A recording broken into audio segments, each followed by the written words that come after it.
Monsieur le Président, Monsieur le Premier ministre, mes chers collègues, Oscar Wilde, ruiné à la fin de sa vie et endetté jusqu'au cou, disait « Je meurs au-dessus de mes moyens ».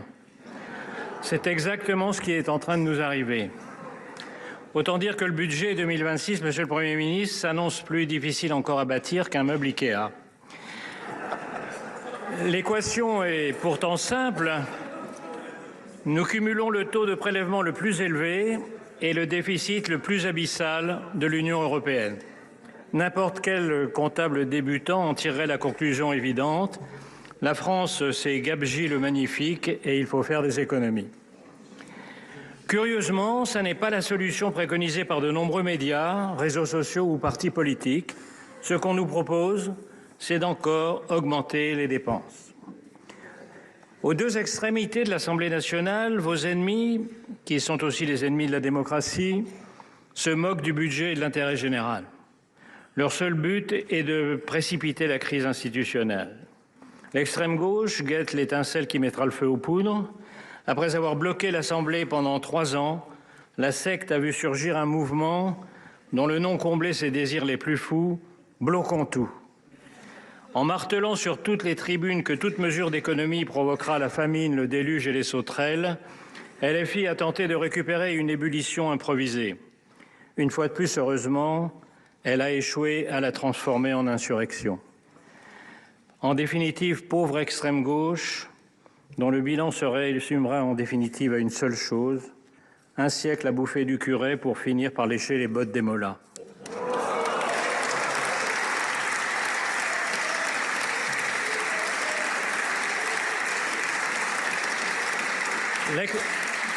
L'extrême droite, elle, voit son heure venir, mais l'odeur du pouvoir la rend schizophrène. Marine Le Pen explique désormais qu'elle n'est ni de droite ni de gauche.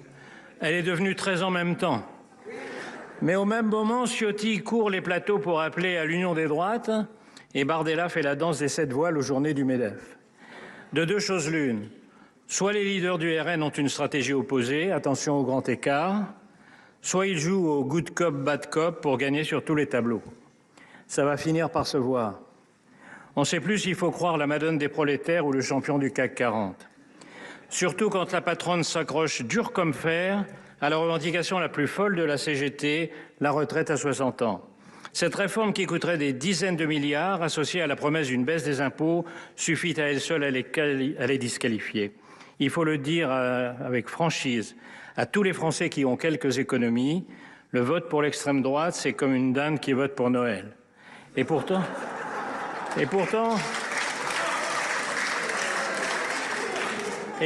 le vote RN continue de monter. Peut-être ceux qui l'envisagent se disent-ils qu'après tout, les oies ont bien sauvé le Capitole. Vous n'avez donc pas grand monde avec qui discuter, Monsieur le Premier ministre. Il restait le PS. Olivier Faure se tortillait depuis des mois comme un lombric entre son tango avec LFI pour les élections et le refus par la moitié de ses troupes de baiser les babouches de Mélenchon. Vous l'avez tiré d'affaire en acceptant de laisser monter les enchères jusqu'où il le souhaitait. Oublier les 2 jours fériés travaillés, abandonner l'objectif de 40 milliards d'économies, suspension de la réforme des retraites, reconduction de la contribution exceptionnelle sur les grandes entreprises, ce qui prouve une fois de plus qu'en France, les impôts temporaires sont ce qui se rapproche le plus de la vie éternelle, fiscalisation des actifs des holdings, taxation des hauts patrimoines. Votre problème n'était pas d'acheter les socialistes, il était de ne pas les payer au prix qu'ils s'estiment. Et malheureusement, permettez-moi de vous le dire, vous avez payé très cher. Permettez-moi aussi de vous dire que les hausses d'impôts ne comblent jamais le déficit, elles permettent seulement à l'État de dépenser encore plus.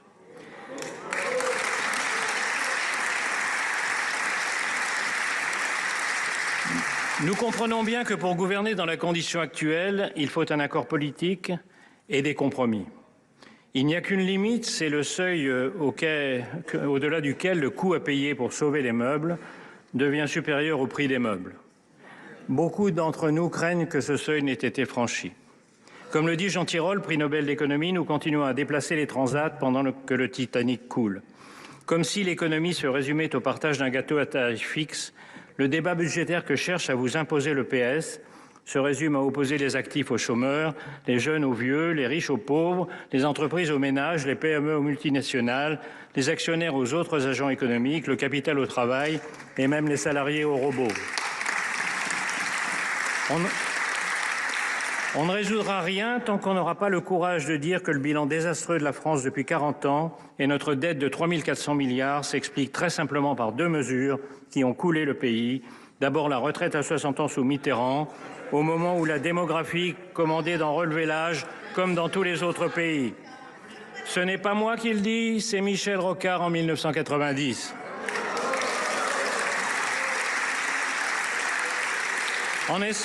En Espagne, la retraite est à 67 ans. Pourriez-vous, Monsieur le Premier ministre, inviter un socialiste espagnol pour expliquer les finances publiques aux socialistes français ?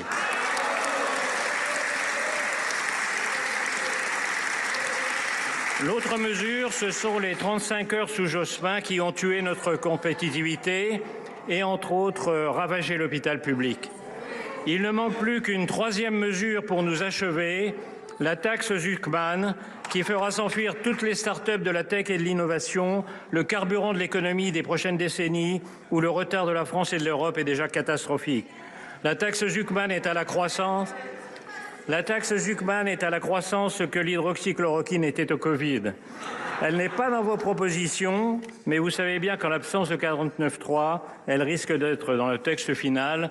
Boris Vallaud l'a annoncé hier à l'Assemblée et Patrick Caner vient de nous le dire. Alors qu'une somme de menaces est en train de s'abattre sur le monde de la part de tous ceux qui veulent notre vassalisation, alors que l'Europe décroche et la France plus encore, la gauche française nous propose, comme si le pays était seul au monde, de moins travailler, d'abaisser l'âge de la retraite, d'augmenter les impôts et d'aggraver la dette. La France a besoin de l'exact contraire, des mesures qui engagent des économies urgentes et permettent davantage d'activité, de croissance et d'emploi. Parce que la réalité est simple, la meilleure de toutes les mesures sociales, c'est un travail. Le budget que vous proposez, après que les socialistes vous aient tordu le bras et surtout après qu'il aura été aggravé par l'alliance de tous les démagogues à l'Assemblée nationale, ne le permettra pas.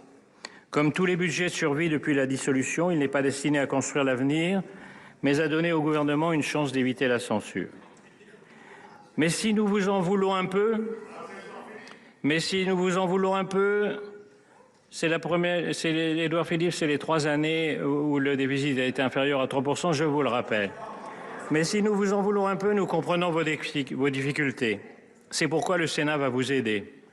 Pas à faire plaisir aux socialistes, mais à leur résister. Certes, nous n'avons pas le dernier mot, mais nous pouvons faire beaucoup comme nous l'avons fait pour le budget 2025. Nous allons d'abord purger le PLF et le PLFSS de tout ce qui va dans le mauvais sens. Nous allons leur ajouter tout ce qui va dans le bon sens, puis nous continuerons le travail en commission mixte paritaire, où, comme l'an dernier, les parlementaires raisonnables sont plus nombreux que ceux qui sont toujours prêts, même lorsqu'ils sont à jeun, à dépenser plus que des marins ivres. Puis nous recommencerons en deuxième lecture et nous serons alors en fin d'année, et parmi tous les scénarios possibles que vous connaissez, celui où, à la fin des fins, la raison l'emporterait n'est pas du tout le moins probable. Voilà notre feuille de route des prochains mois. Comme vous le dites, le gouvernement proposera, nous débattrons, nous voterons. Nous vous donnons rendez-vous, Monsieur le Premier ministre.